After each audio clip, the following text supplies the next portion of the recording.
distinguished representatives of the y los representantes de las partes al protocolo y a la Convención de el tabaco, apreciados participantes, buenos días, buenas tardes, buenas noches, dependiendo de dónde se encuentran. Yo seré el representante de comunicaciones en la Secretaría de la Convención y moderaré hoy esta reunión. Trataremos la cuestión de los grupos de delincuencia organizada.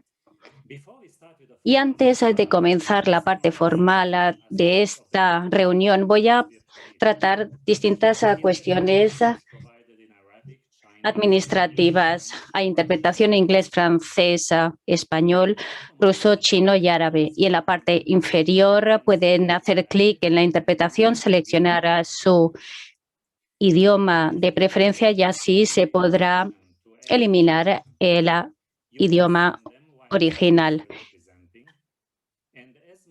En el chat pueden hacer preguntas y durante la parte de preguntas y respuestas, después de las presentaciones, si disponemos de tiempo, se responderán. La función chat también es para pedir ayuda si tienen algún problema de sonido o con el servicio de interpretación. Como saben, la Secretaría del Convenio tiene toda una serie de webinarios técnicos en respuesta a la creciente demanda de los miembros y partes del protocolo y de la Convención para entender mejor los desafíos que entraña la lucha contra el tabaco ilícito. Los webinarios iniciales hablaban de las concesiones de licencias. Hoy nos vamos a centrar en el vínculo existente entre la delincuencia organizada y el comercio ilícito de tabaco para poder así combatir plenamente el comercio ilícito. Y esperamos a que para finales de esta reunión ya estén familiarizados con las tendencias y las cuestiones fundamentales a escala mundial de este comercio ilícito, así como las normativas y medios de que se dispone para luchar contra él. Antes de comenzar, quisiéramos informar que la Secretaría ha recibido la información de que actores, terceras partes, están promoviendo sus actividades, divulgando información en nombre de la Secretaría de la Convención. En respuesta a ello, aprovechamos la ocasión para reiterar que la Secretaría de la Convención no participa en esas actividades ni representa terceras partes, ya sea de carácter comercial o de otros intereses creados en la industria tabacalera o en cualquier actor comercial cuya parte principal de sus negocios tenga que ver con el protocolo. A continuación, pasamos a la próxima parte de esta reunión. Nos complace anunciar que tenemos un añadido en la lista de oradores, el señor Piotr Stryskioski, de la Organización para la Cooperación y el Desarrollo Económico. Tiene la amabilidad de romper el hielo en esta reunión de hoy para hablar de las características principales del mercado mundial de este comercio ilícito. Después, como directora de este grupo de tareas y supervisora de la investigación que se hace sobre la magnitud y el alcance del comercio ilícito y las amenazas que afectan al comercio ilícito de tabaco, va a hablar con los distintos Estados miembros, ustedes, y también lo hace con regularidad con los Estados miembros y durante 15 años ha tenido gran experiencia en distintos ámbitos normativos, aparte del comercio ilícito, tal como la propiedad intelectual y la innovación, así como la economía de Internet. El título de la presentación de Piotr es el comercio ilícito mundial, un negocio bien organizado. Adelante. Gracias por atender mi presentación hoy. Voy a ponerla en pantalla. Soy el encargado de la lucha contra el comercio ilícito. ayuda a los Estados miembros de la OCDE a luchar contra el comercio ilícito. Y damos orientaciones para cómo lidiar con este comercio, pero antes de ello damos datos empíricos para profundizar el conocimiento sobre este comercio. Ese es nuestro ámbito temático principal en nuestro trabajo, es decir, aportar conocimientos, datos y hechos fácticos sobre este comercio ilícito. ¿Y qué es el comercio ilícito? ¿En qué debemos centrarnos? A ver, es difícil dar una definición clara y meridiana de lo que es el comercio ilícito, puesto que bajo su acápite hay muchísimos ámbitos solapados entre sí. A veces hablamos de las mercancías falsificadas, de calidad subestándar, el falso alcohol, el patrimonio cultural, el tabaco ilícito, las flora y fauna silvestre y, como digo, a veces se solapan entre sí, con lo cual es difícil establecer lindes entre esos ámbitos temáticos claramente. Por ejemplo, el tabaco ilícito afecta también a los derechos de propiedad intelectual o incluso el falso alcohol puede ser objeto de falsificación o de calidad subestándar. Repito, son ámbitos un tanto diferenciados, pero lo que tienen en común es que vulneran la normativa. No son necesariamente mercancías delictivas, porque en algunas legislaciones son legales esas actividades y lo mismo para, por ejemplo, las mercancías de consumo interno no necesariamente constituyen delitos penales, sino administrativos, civiles, con lo cual, pese a esa difícil definición, sí que engloban estas actividades a muchos delincuentes en todo el mundo. Y como nuestros datos y nuestra investigación fáctica nos lleva a la conclusión de que hoy es el comercio ilícito una actividad en auge, tendremos que explicar las razones. Primero, simplemente porque es relativamente fácil participar en el comercio ilícito. En los últimos años hemos visto que iba floreciendo el comercio en general. Son muchas las mercancías objeto de comercio transfronterizo.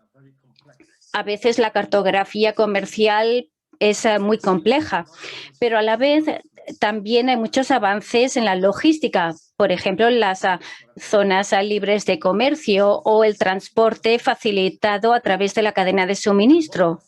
Y lo que también facilita el comercio lícito puede ser utilizado de forma ilícita por los delincuentes. De ahí estas grandes ventajas para los delincuentes utilizando productos ilícitos en esta logística lícita.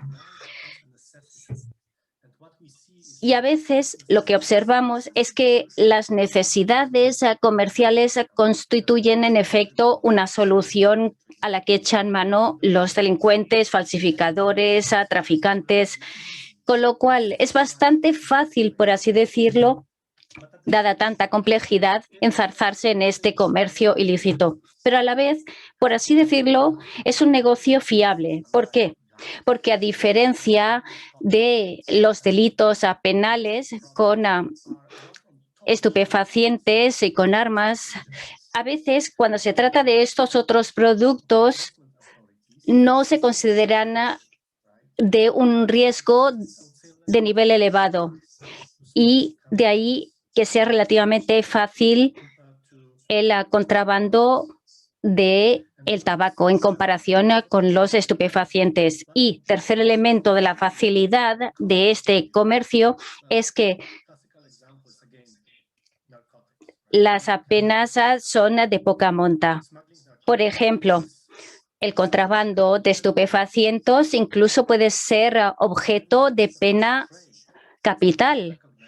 Pero mucho comercio ilícito no se considera que sea un delito penal, sino simplemente civil, aunque las consecuencias puedan ser graves.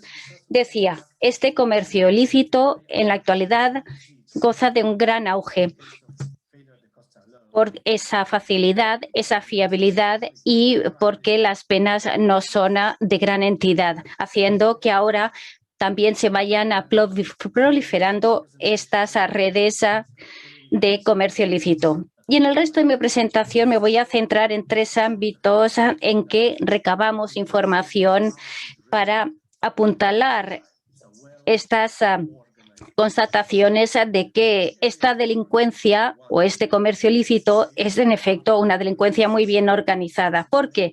Por la escala de las actividades, por el modus operandi que utilizan los contrabandistas y, en tercer lugar, daré anécdotas y ejemplos que también apuntalan esta afirmación. Paso al primer aspecto, la gran escala del comercio ilícito.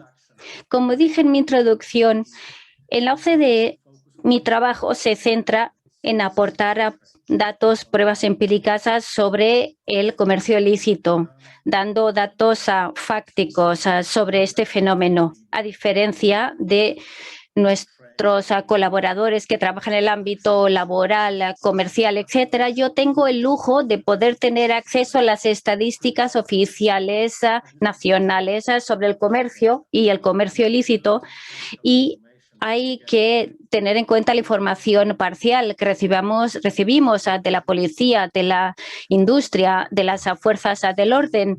Y así, con estos datos públicos, sí que se reflejan ciertas señales que todas aunadas nos pueden dar una idea de conjunto más clara. Y esas estimaciones nos indican de que se trata, en efecto, de una escala enorme que, por así decirlo, con las redes no estructuradas no pueden alcanzar semejante escala. Seguro que esta delincuencia está muy organizada para llegar a esos volúmenes de comercio y de productos falsificados, que anualmente estos llegan incluso a 509.000 millones de dólares, como digo, al año, que se equipara al PIB de muchos países.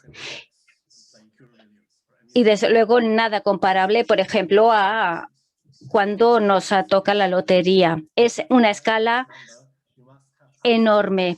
Para poder hacerse una idea y para poder generar semejantes volúmenes, tienen que tener en cuenta que se trata, en efecto, de una delincuencia muy organizada y a escala mundial.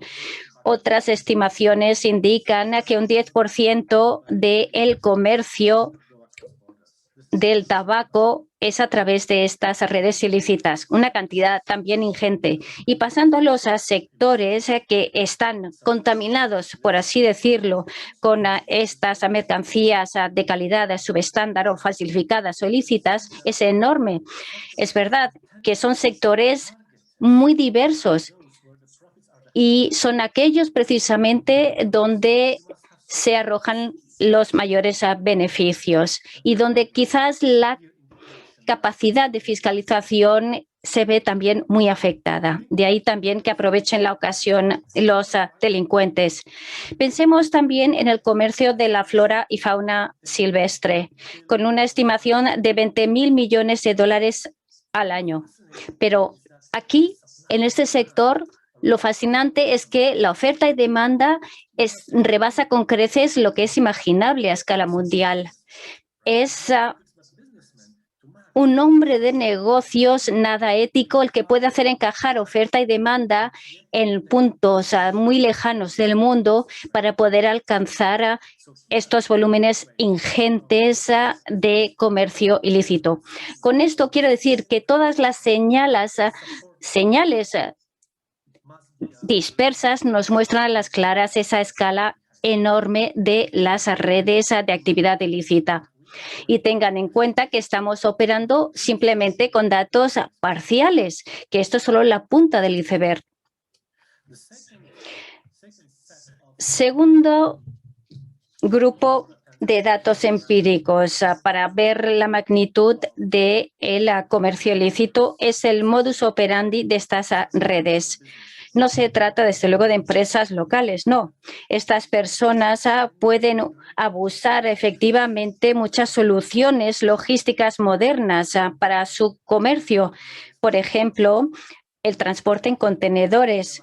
Muchas personas son totalmente ignorantes ante cómo las logísticas a través de los contenedores pueden mover enormes cantidades de comercio ilícito y también en las zonas de comercio libre o incluso también la revolución más reciente del comercio electrónico, permitiendo así que haya un comercio a escala mundial con una logística muy avanzada, con, por ejemplo, un buque que puede tener miles de contenedores de un extremo al otro.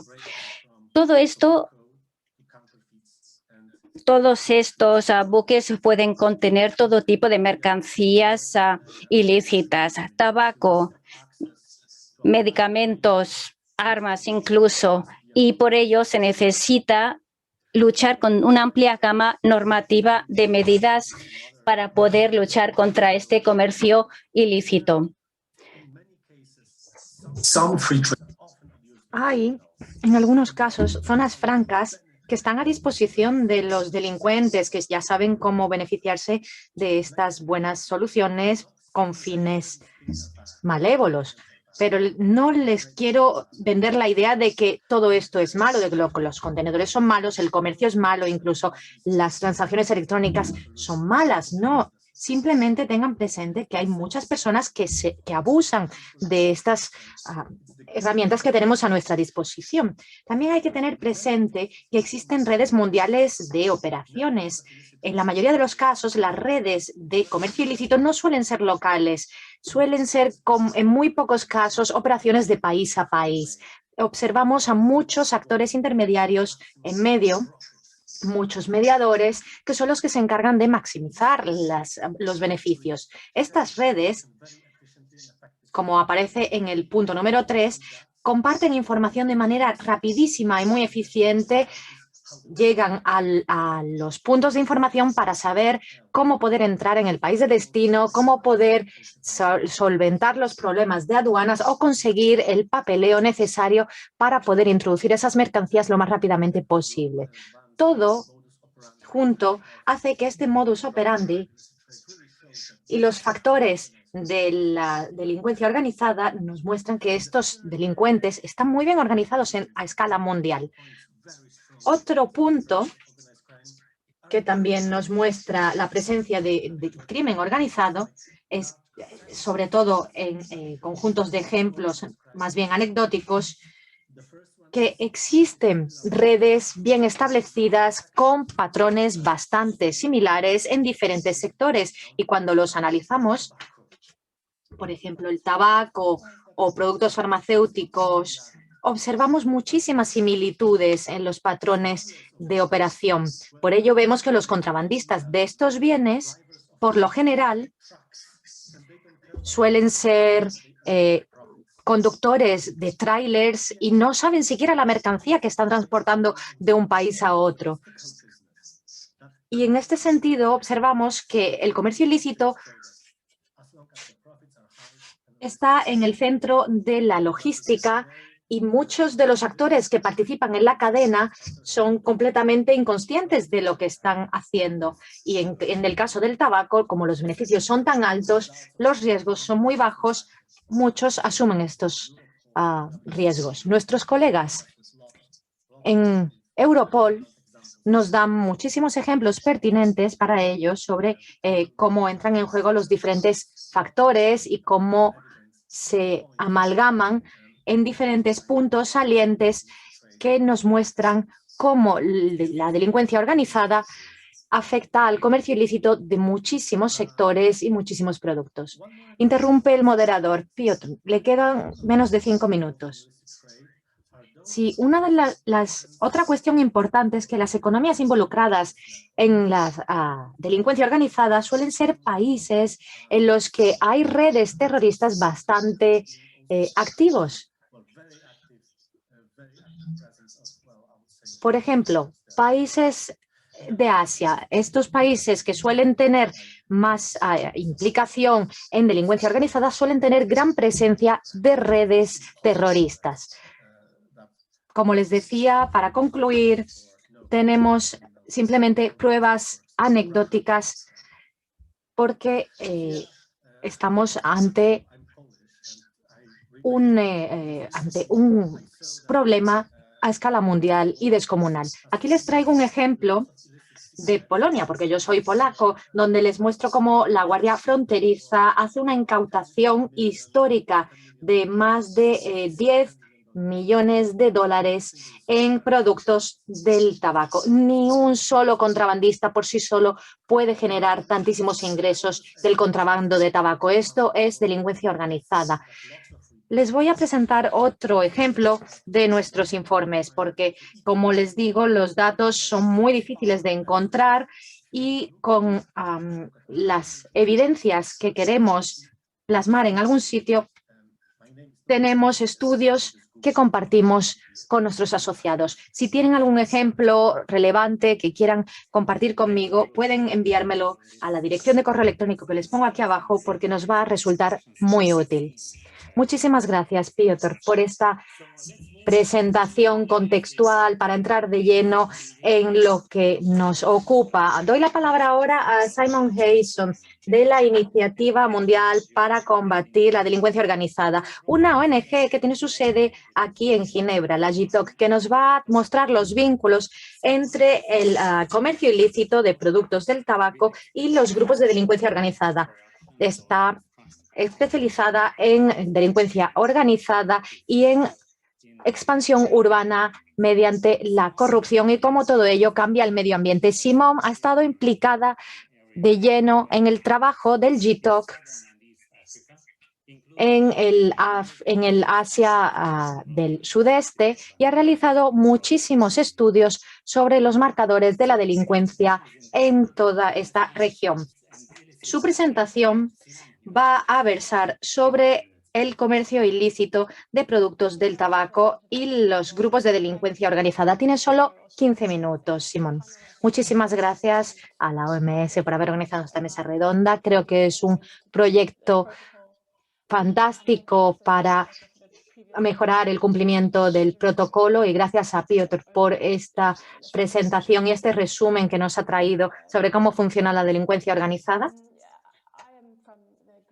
Vengo de la Iniciativa Mundial contra la Delincuencia Organizada Transnacional. Aquellos que no conozcan mi organización no sabrán que es una ONG que tiene su sede en Ginebra, también tiene una sede en Viena y tiene oficinas en Ciudad del Cabo y otros lugares del mundo. Esta organización se creó en 2013 para promover una respuesta más coordinada y eficaz a la lucha contra la delincuencia organizada, porque las personas que estaban involucradas en estas actividades ilegales estaban poniendo en peligro nuestro sistema multilateral y nuestro comercio mundial. La Secretaría existe simplemente para generar datos empíricos que permitan alimentar estrategias o crear estudios que promuevan enfoques innovadores a la lucha contra el comercio ilícito. Por ello, hemos tenido un estudio muy concreto que se ha ceñido a las tendencias del comercio ilícito de tabaco. Yo he estudiado personalmente la situación del comercio ilícito de tabaco en Sudáfrica, sobre todo en las regiones fronterizas, y voy a hablar de mi experiencia en este estudio porque considero que mis colegas van a reflexionar en mayor detalle sobre este problema en otros lugares del mundo. Tengo algunos comentarios bastante generales sobre algunas de las dificultades con que nos hemos topado para encontrar datos, recabarlos, sobre todo para vincularlos con el comercio ilícito del tabaco en el país. Algunos asuntos suelen ser generales, otros son más contextuales y exclusivos del mundo del tabaco, pero pueden extrapolarse a otras redes de delincuencia organizada con otros productos. Vemos que hay factores que distorsionan nuestras investigaciones, por ejemplo, los lobbies corporativos que existen en diversas partes del mundo y que tienen una influencia enorme en la manera en que los medios de comunicación informan sobre estas cuestiones y cómo las noticias salen a la luz. Las empresas tabacaleras suelen ser bastante proactivas a la hora de generar sus propios estudios de investigación que divulgan en las redes sociales, medios de comunicación y, por supuesto, suelen incluir estadísticas bastante vistosas con cifras bastante llamativas, que son las que conoce todo el mundo. También nos encontramos con poca eficacia de medidas para calcular las señales o los síntomas que se puedan ver de los sesgos de los mercados ilícitos, lo cual impide que podamos tener unas cifras exactas. Como ha dicho Piotr, este mercado suele operar en las sombras. Por lo tanto, solemos usar ejemplos bastante generales o ejemplos anecdóticos, por ejemplo, los umbrales de las tasas o de los impuestos para los productos dañinos para la salud o la cantidad de incautaciones de productos falsificados que ha habido en un país determinado en un año concreto.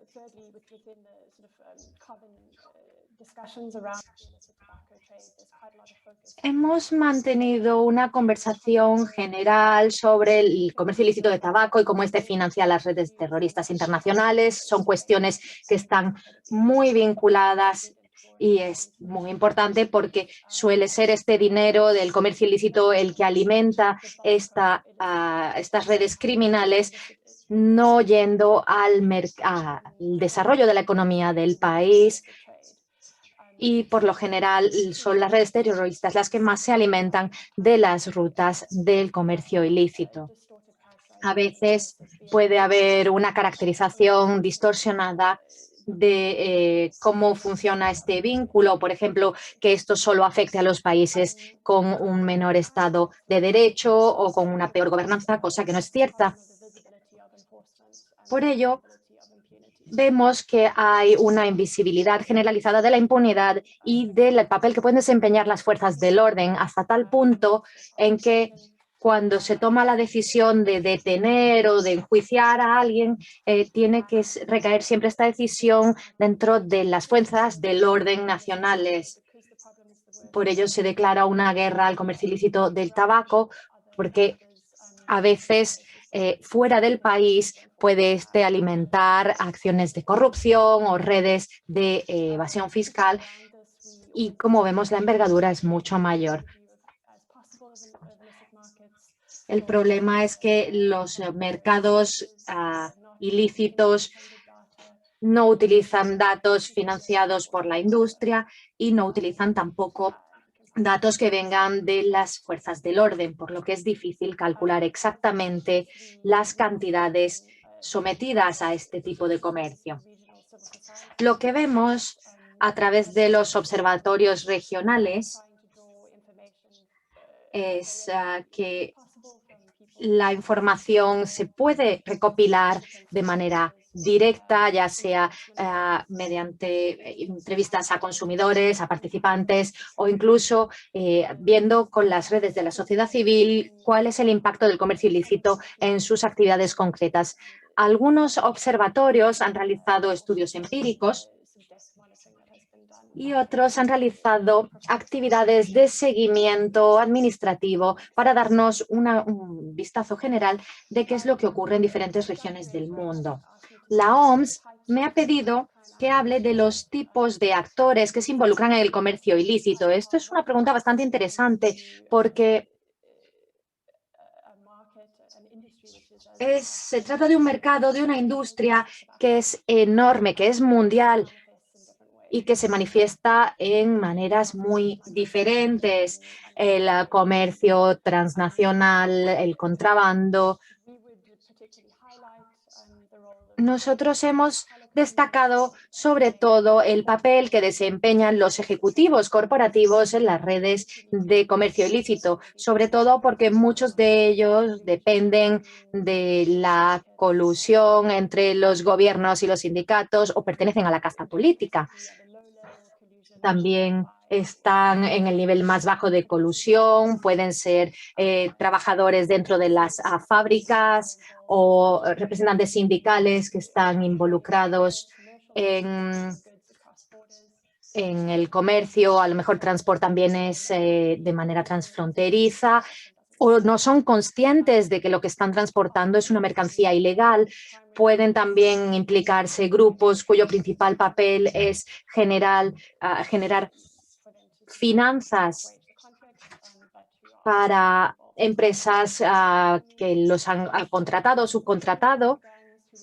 También bandas criminales que suelen estar involucradas en la distribución, en los mercados de venta al por menor y, por supuesto, funcionarios gubernamentales, porque esto pasa por redes de corrupción que suelen estar también en los niveles más elevados y es importante tener esto en cuenta y hacer una distinción sobre el por qué podría florecer este tipo de comercio ilícito. Muchas veces es porque los funcionarios gubernamentales tienen colusión al más alto nivel.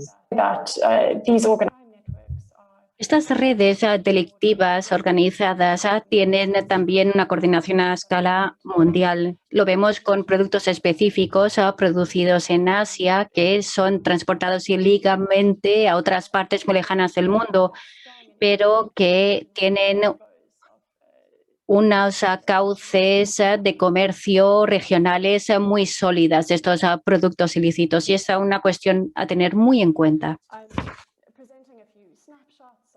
Aquí les muestro varias instantáneas de cómo se manifiesta en Centroamérica este comercio, aunque quizás el mercado en esa zona es más pequeño, pero podemos ver cómo se atraviesan las zonas de libre comercio en Panamá y en Belice para aprovechar los productos de cadenas globales de suministro procedentes de China. Siguiente imagen.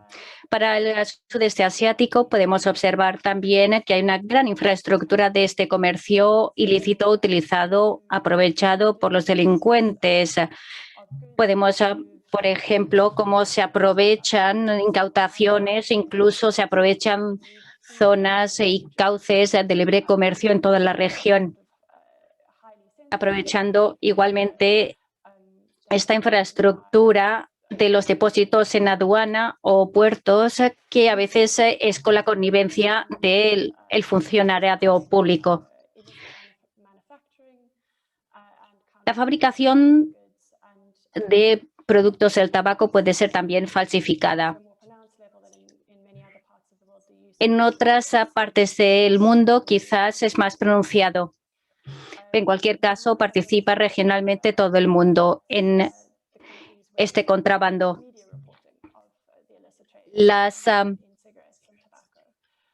denuncias en gran medida vienen de esta parte del mundo en el comercio ilícito. Por ejemplo, Myanmar también tiene un papel protagónico, así como China, Malasia, en que hay muchísimas incautaciones y decomisos estatales de este tipo de comercio. Repito, niveles muy elevados de denuncia ante los medios de comunicación tratan precisamente este fenómeno, aunque también con un sesgo por la gran influencia que tiene este sector. Pasando al África meridional, podemos ver que gran parte del contrabando del tabaco en esta zona, en última instancia, procede de los Emiratos Árabes Unidos, donde puede fabricarse y después se encuentran las rutas incluso hasta Francia. Pero como en todas las regiones, también hay un consumo local quizás de un 25%. Por ejemplo, en Túnez es de un 20%. Este comercio puede tener rutas distintas dependiendo también de la normativa vigente en cada uno de los países, porque son regímenes nacionales distintos.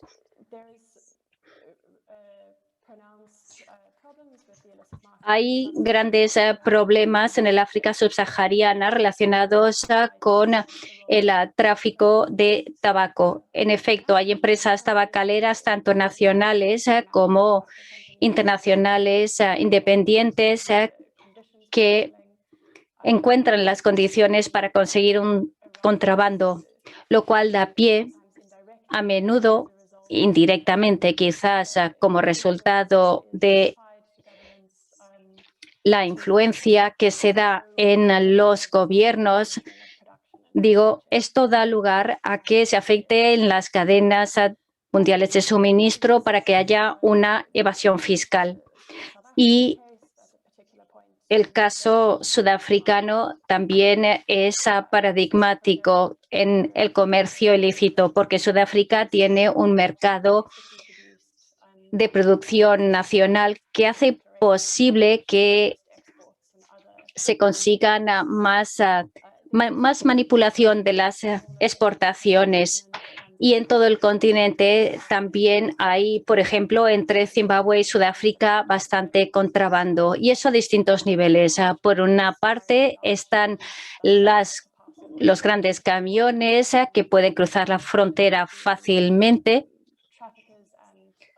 y que los traficantes en connivencia con los funcionarios pueden hacer que haya ese transporte. No digo que ocurre en volúmenes enormes, pero es verdad que se da de forma puntual en muchos lugares. Hay casos, por ejemplo, de tabaco que son transportados de noche a través de estos vehículos al otro lado de la frontera.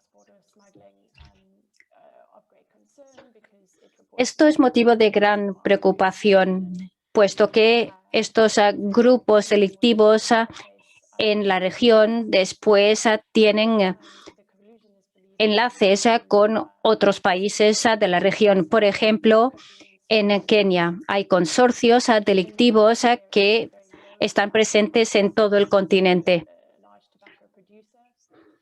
Hay productores de tabaco que imponen precios bastante bajos y entonces el contrabando de tabaco de este tipo a otros países de la región, si bien no hay suficiente documentación, sabemos que se da y es un fenómeno muy difícil. Dadas estas diversas instantáneas de situaciones en distintos países, quisiéramos destacar lo siguiente como factores de riesgo que doy a llamar sobre la delincuencia organizada y los flujos que van desarrollándose. Uno es que ahí donde las empresas tienen muchísima influencia en la normativa, puede hacerse que haya tipos impositivos más bajos para este tipo de productos. Además, los mecanismos de fiscalización se ven debilitados en su actuación en esta industria. Además, podemos ver que hay ciertos puntos flacos con respecto a la producción de estos productos, que en un punto de venta pueden ser legales y en otro puede ser ilegal. Esa disparidad da pie a que, en cierto modo, haya mayor riesgo de corrupción.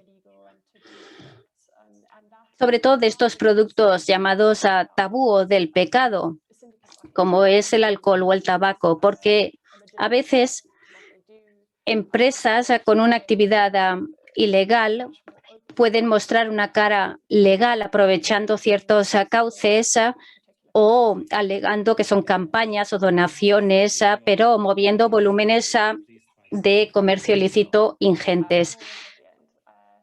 Estoy acabando, sí. En cuanto a los ingresos, a través de los servicios de inteligencia financiera, tienen que tener en efecto servicios muy robustos para poder llevar a cabo la investigación de este tipo de productos. También hay un gran riesgo cuando existe enormes desfases entre regímenes tributarios de un país y de otro. Por ejemplo, un país que tiene impuestos muy elevados y los países colindantes no los tienen, da pie también a que este tipo de productos sean objeto de contrabando. También se da pie así al blanqueo de productos del delito y esto significa que nosotros tenemos que prestar especial atención a este tipo de actividades. Gracias. Muchísimas gracias, Simón, por estos excelentes ejemplos de la respuesta que hay que dar al comercio ilícito. Invito a los participantes que utilicen la función en la parte inferior de la pantalla para hacer preguntas y así enviarlas a Simón y a otros. Pueden ya escribirlas, no es necesario que esperen al final de la presentación. Digo, haciendo clic en la función pregunta y respuesta. Gracias.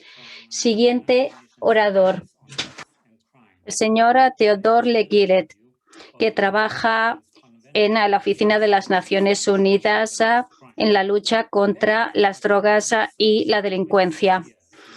Ha estado trabajando 26 años en estas cuestiones y específicamente en esta oficina los últimos 16 años, estudiando el ámbito convergente de la delincuencia, los conflictos y el desarrollo, y ello en distintas regiones del mundo. Tiene la palabra, Ted. Muchas gracias. A ver si aparece mi presentación en pantalla. Muy bien, gracias por atender mi presentación. Voy a hablar de la Convención de la Delincuencia y también específicamente en el protocolo para eliminar el comercio ilícito de productos tabacos. Yo no soy necesariamente un abogado que trate estas cuestiones en concreto, pero sí que les puedo hablar del gran fenómeno que supone este fenómeno. Y les voy a explicar en concreto el derecho internacional relacionado con la Convención. La Convención de la Delincuencia Organizada se llama en realidad Convención de las Naciones Unidas contra la Delincuencia Organizada Transnacional. Entró en vigor el 29 de septiembre de 2003 y cuenta con 190 partes, o sea, tiene un carácter genuinamente universal, sobre todo en comparación con otras convenciones mundiales. Y el propósito de la convención es promover la cooperación para evitar y combatir efectivamente la delincuencia organizada transnacional.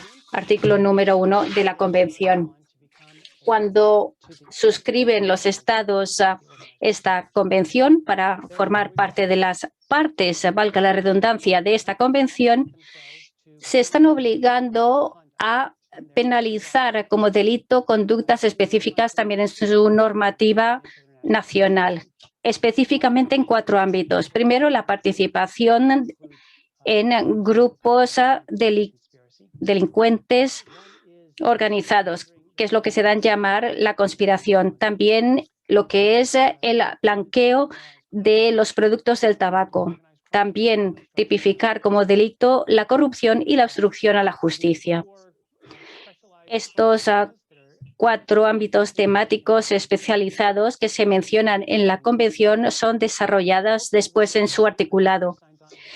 También cuando suscribe un Estado, la Convención se obliga a adoptar medidas en la medida de su capacidad, por ejemplo, en determinar la responsabilidad de las personas jurídicas, que incluye la confiscación de los productos de esta delincuencia, especialmente las técnicas de investigación de las que entraré en detalles después, y también las distintas disposiciones de cooperación internacional, que es la fuerza motriz de nuestra convención, porque los países acordan a través de la extradición, de asistencia jurídica mutua y también de investigaciones conjuntas el poder conseguir aplicar la convención. Dicho de otro modo, con esta convención se permite a los Estados miembros que aprovechen las distintas redes normativas internacionales para que haya cooperación entre los países.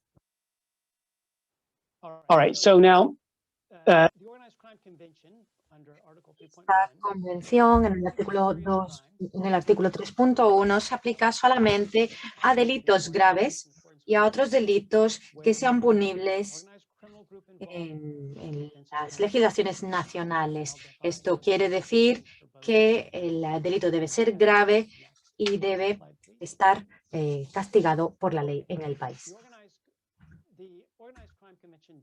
Esta convención define la delincuencia organizada, pero para ello lo hace definiendo qué es un grupo de delincuencia organizada.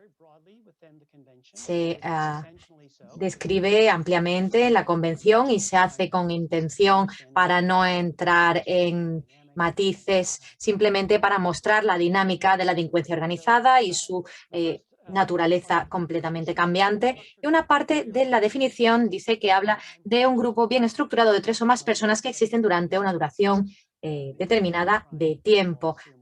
Prácticamente se aplica a cualquier tipo de delito que sea cometido por más de 3 personas, 3 o más personas, de manera concertada, con el objetivo de cometer uno o más delitos graves, que ahora voy a explicarles en un momento, y por supuesto para atacar los fines de la convención. La finalidad del delito tiene que tener como objetivo conseguir un beneficio directa o indirectamente.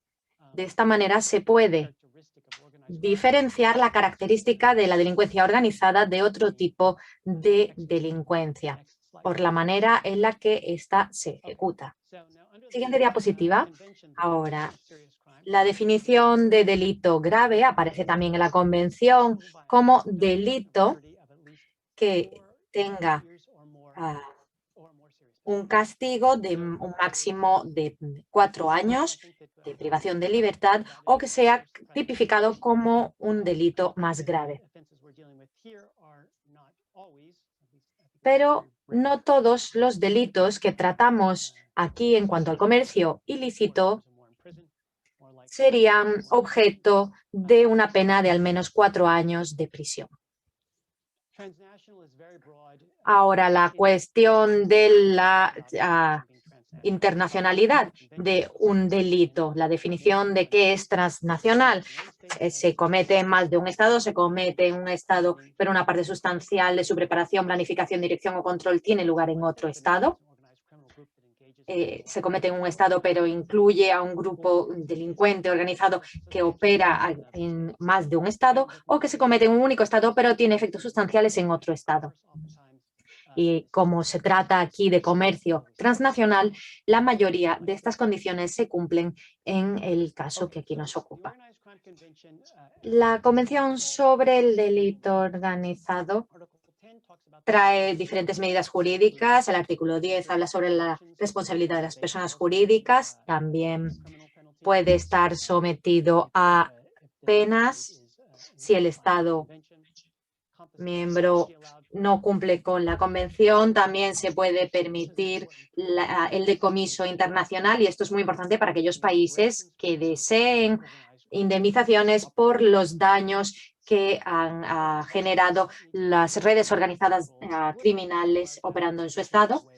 También se habla en el artículo 20 de las técnicas investigativas especiales para atajar las cuestiones de la delincuencia organizada. También se debería establecer un sistema robusto de protección de testigos. Se habla de tomar medidas adecuadas para la protección eficaz de los testigos. Esto es un ámbito muy importante para la investigación de la delincuencia organizada. Asistencia y protección a las víctimas, incluyendo la compensación.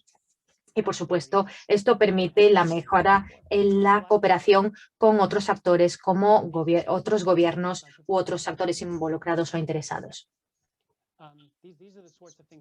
Estos son los asuntos que se suelen tratar aquí.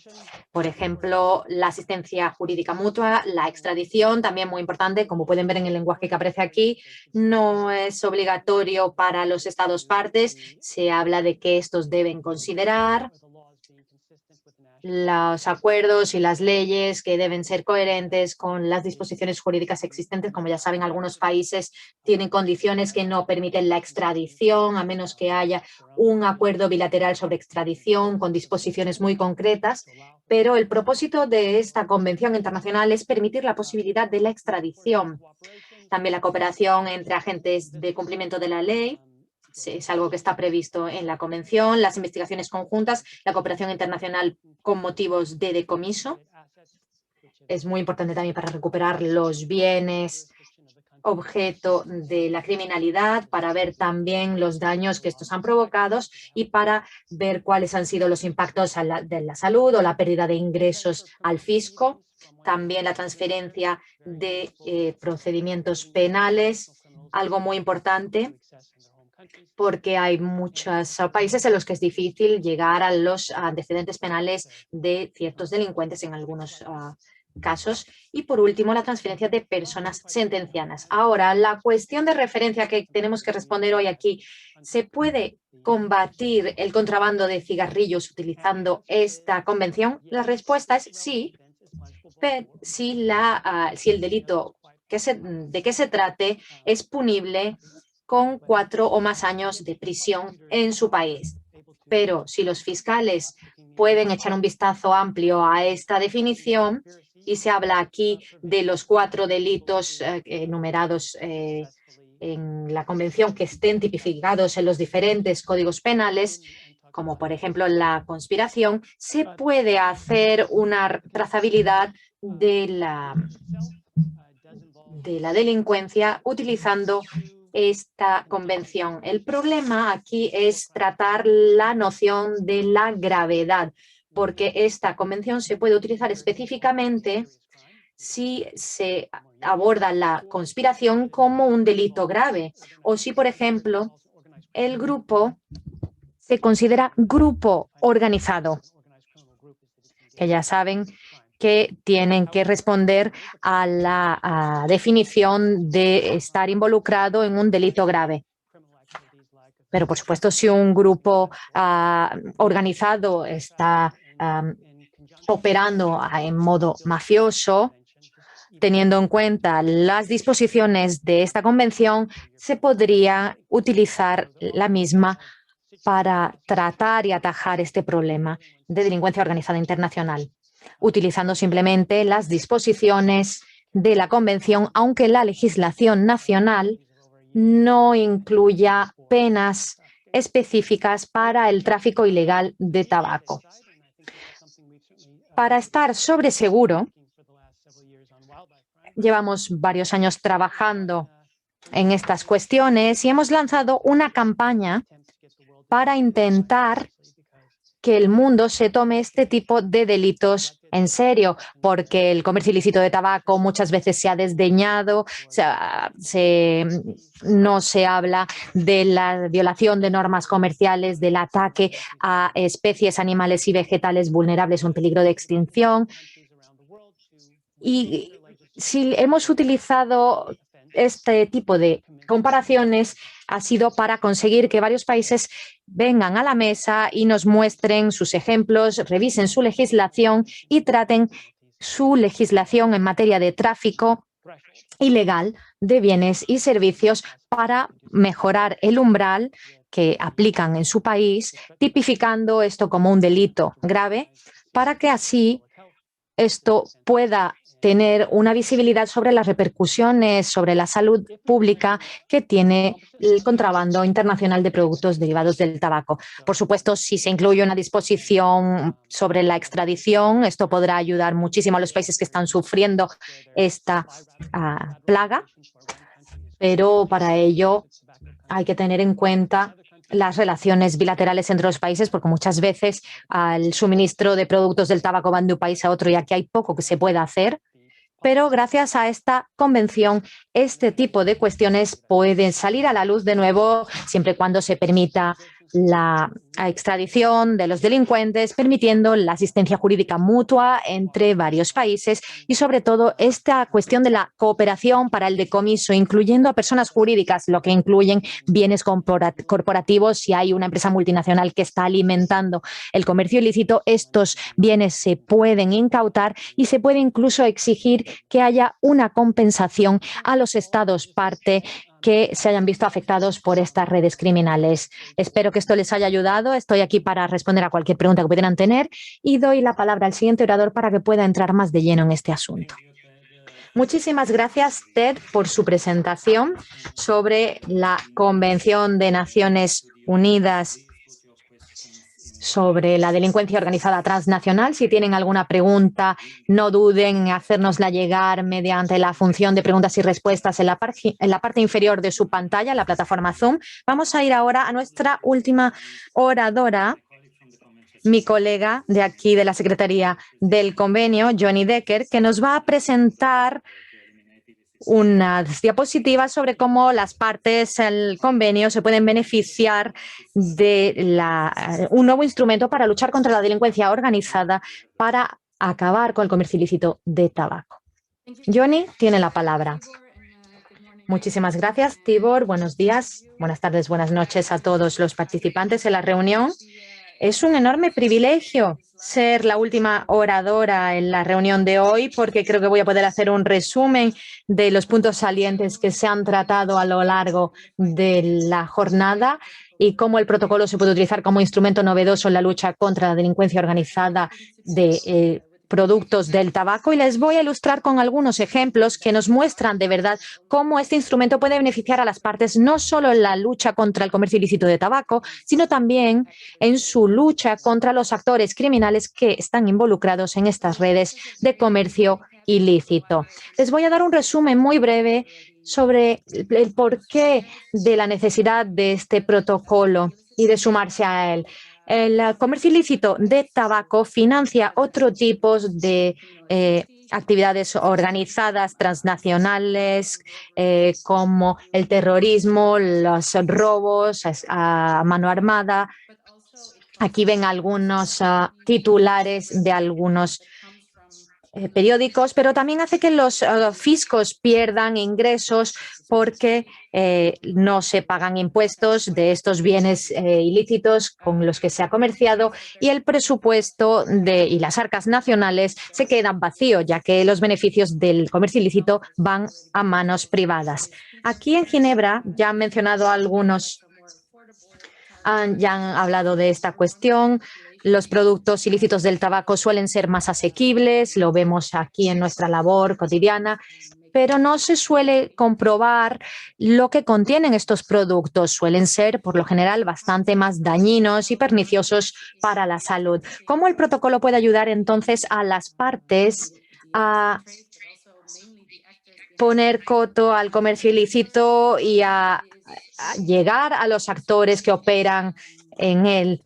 Lo primero es tener en cuenta la cadena de suministro de los productos tabacaleros, porque esto es en sí un capítulo aparte, ya que permite a los Estados partes hacer una diferencia clara de cuál es el comercio lícito y el ilícito y cuáles son los actores en uno y en otro, sobre todo de cara a que las leyes que han promulgado se puedan cumplir de manera más eficaz y permitir las interacciones que son necesarias con la industria tabacalera y permitirles llegar a negociaciones que se enmarquen en el artículo 6 sobre licencias del CMCT. Es muy importante que se haga esta distinción entre actores lícitos e ilícitos. Por ejemplo, en este artículo 6, licencias, concesión de licencias, los actores de la cadena de suministro de productos tabacaleros exigen, este artículo 6, que todos los actores, fabricantes, importadores de productos tabacaleros en un país tengan una licencia, y de esta manera se facilita la recopilación de datos, las investigaciones, para no tener que invertir enormes cantidades de dinero en vigilancia de ubicaciones sospechosas o de actividades que no entren dentro del marco legalizado de la producción de tabaco. No se puede ir llamando a todas las puertas para ver si se están cometiendo actividades ilegales o no. Por ello, con un sistema de licencias robusto se facilita muchísimo la labor de las instancias de investigación de cada uno de los países que forman parte y utilizan este protocolo. Y hablando precisamente de la tipificación como delito de distintas actuaciones, cabe indicar que la Convención de las Naciones Unidas contra la Delincuencia Organizada Transnacional es mencionada en el artículo 2.4 de este protocolo, donde se habla precisamente de la necesidad de reforzar la normativa.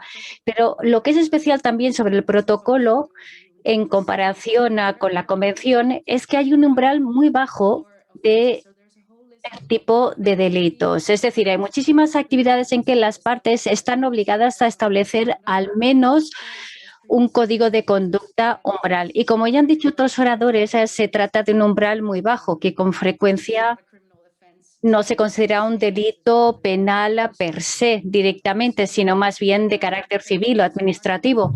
Pero también el artículo 14 en nuestro protocolo indica que las partes deben determinar qué tipo de esas conductas se consideran un delito penal. Es decir, que aplicando el protocolo, las partes deben recapacitar sobre su normativa u ordenamiento jurídico nacional para ver qué consideran lo que es conductas ilícitas. Y las sanciones para ese tipo de conductas hace que las partes tengan más posibilidad de cooperación internacional, como han dicho otros oradores, y de ahí la función de disuasión de realizar ese tipo de actividades delictivas. A diferencia de la Convención, no hay vínculo con penas específicas. No hay obligación ni tampoco actores específicos a los que se hace referencia. Simplemente, al igual que la Convención, eso sí, reconocen que hay una responsabilidad penal de las partes para poder aplicar plenamente su legislación nacional. Y que son posibles las incautaciones, sí, pero lo importante es que cabe la posibilidad para la destrucción de los equipos fabricados, también de productos tabacaleros, para poder evitar que esos productos vuelvan a incorporarse a la cadena de suministro ilícita. Por último, artículo 19. Cabe la posibilidad de que las partes adopten técnicas especiales de investigación para detectar el comercio ilícito. Y hay toda una serie de ejemplos, por ejemplo, la supervisión electrónica u operaciones encubierto. O sea que el protocolo se erige en una caja de herramientas de las que los Estados parte pueden echar mano para poder actuar en distintos ámbitos del comercio ilícito en sus países. Un ámbito específico en que la cooperación internacional siempre es muy necesaria, pero también las partes tienen una mayor posibilidad de colaboración, tiene que ver con el blanqueo de dinero. Y es que con frecuencias a los gobiernos solos, individuales, les cuesta muchísimo poder detectar o incluso mostrar el carácter ilícito de ciertas actividades, como por ejemplo el comercio ilícito del tabaco.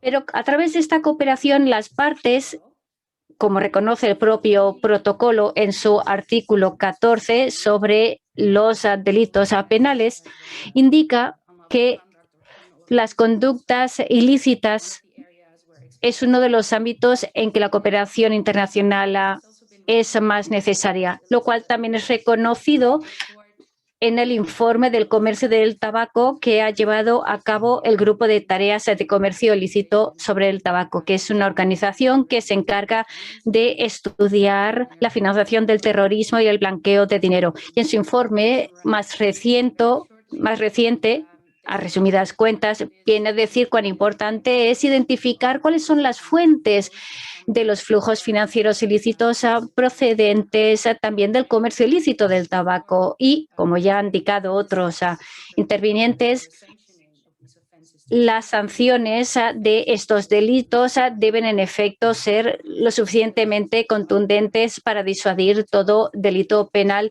y para que esos productos de ese comercio no vayan a volver a incorporarse al mercado ilícito mundial. El beneficio añadido del protocolo es que de forma muy explícita, en su artículo 10, habla de la prevención del blanqueo de dinero. Por ejemplo, alienta a las autoridades a que se cercioren de que los encargados de la concesión de licencias no utilicen la transferencia de líquido transfronteriza, porque hay ciertas transferencias que son sospechosas y que denuncian las autoridades públicas, fiscales, por su cantidad o por sus cauces.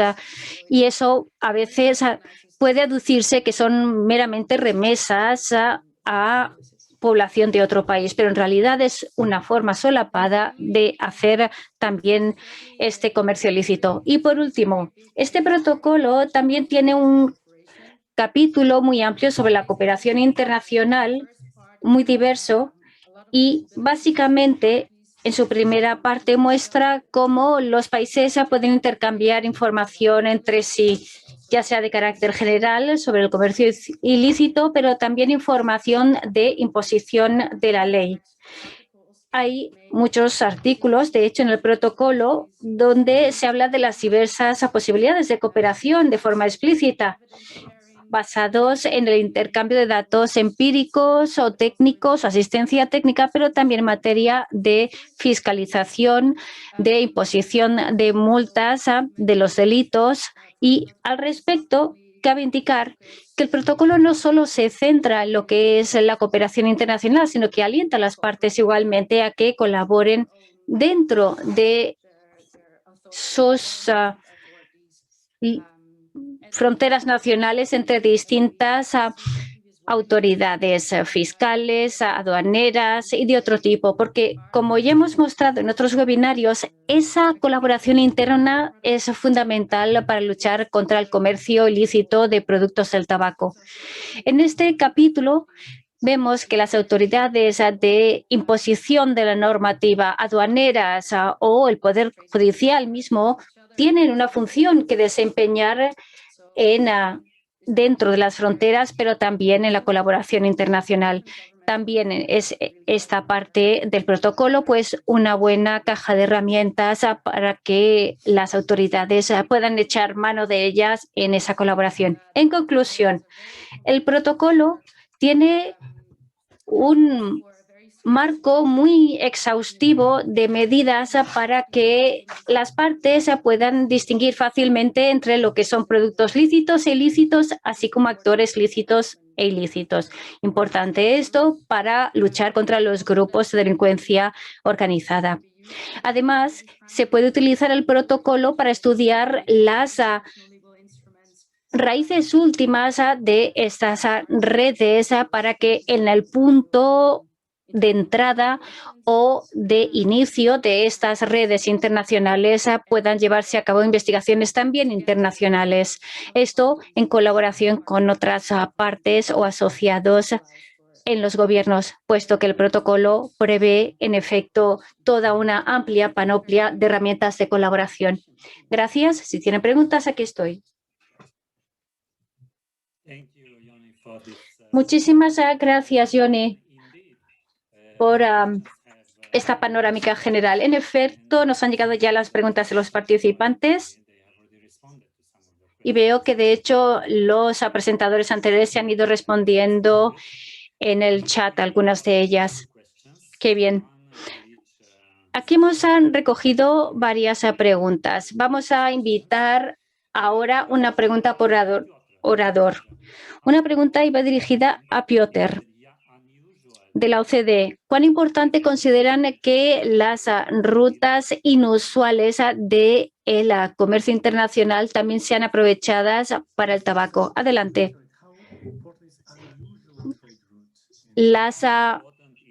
¿Cuán importantes son las rutas de comercio inusuales? Dice, inusuales, sí, que en el comercio en general se utilizan para el fin del tabaco.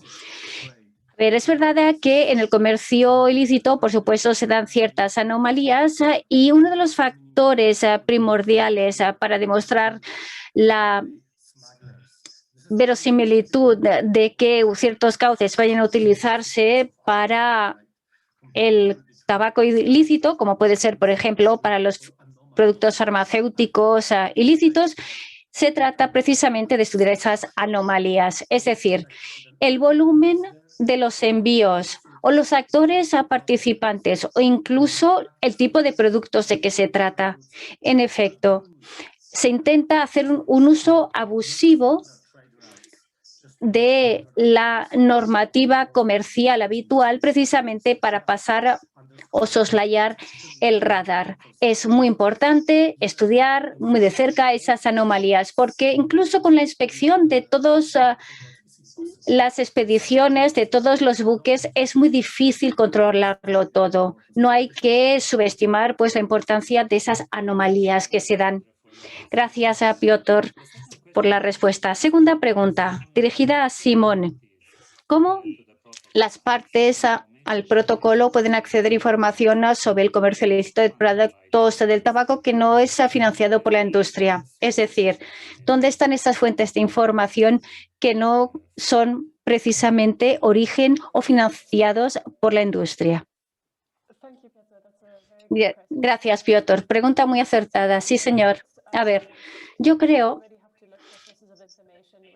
que ya tenemos diversas fuentes de información, o por ejemplo, los que declaran por iniciativa propia que no están comerciando con tabaco. Nuestra organización recientemente ha observado distintas declaraciones públicas o incluso universidades y académicos de todo el mundo que declaran este como un principio de financiación.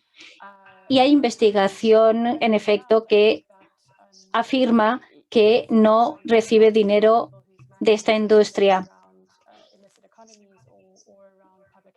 Se trata precisamente de poder desvincular esos flujos de dinero de toda actuación en pro de la salud pública para evitar que el comercio ilícito acabe financiando este tipo de actividades de investigación. Por ejemplo, me consta que en el sudeste asiático hay una publicación que informa con regularidad de este tipo de iniciativas para que se pueda financiar esa actividad. Tercera pregunta. El apoyo técnico que puede recibir la ONUDC, ¿a través de qué mecanismos se puede conseguir? Gracias.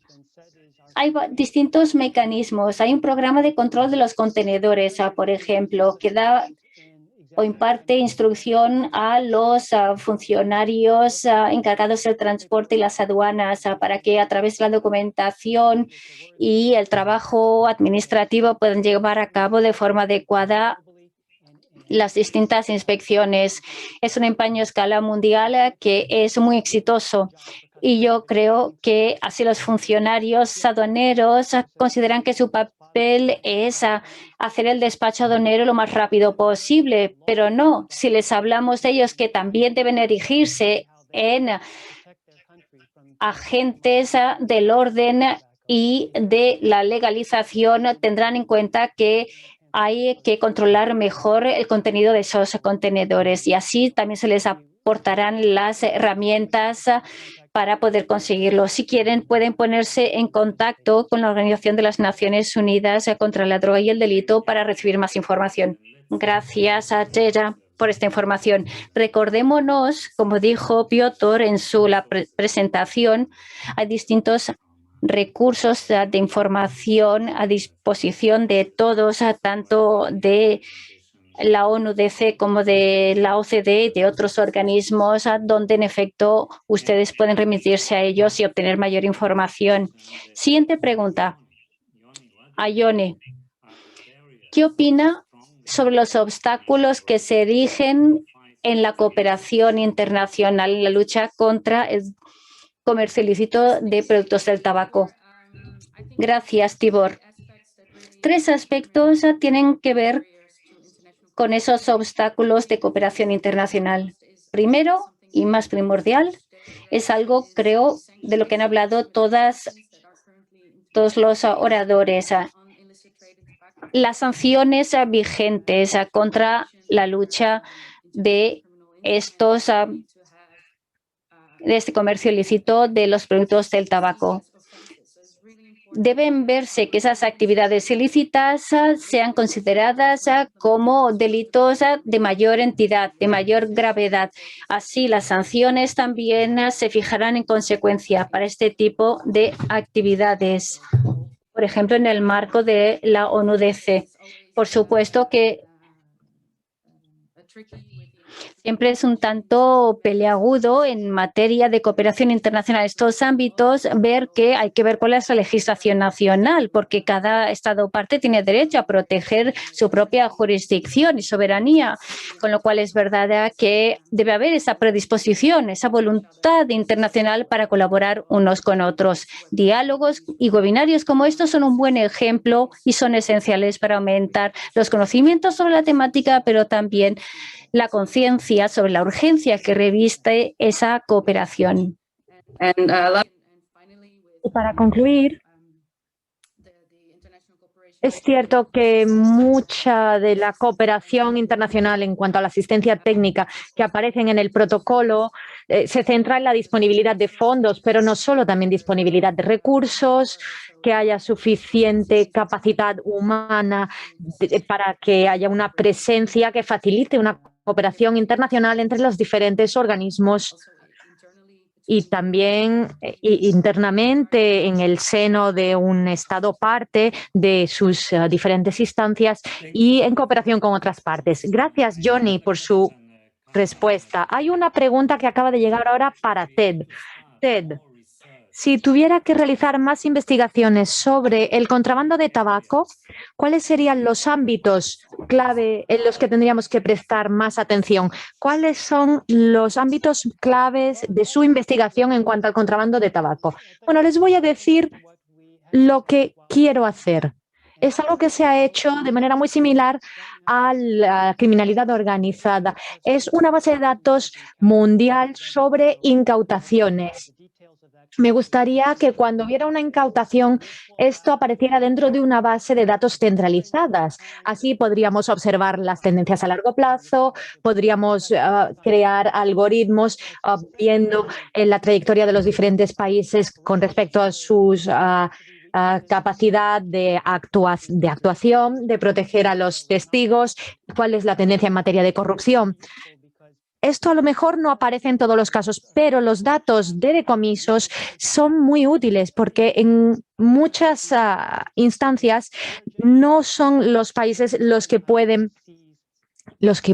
interceptar los productos del tabaco ilícito. Muchas veces son los agentes de la ley del país de destino, otros los del país de tránsito, otros son los agentes de aduana. Muchas veces no se sabe de dónde viene el producto o a dónde va.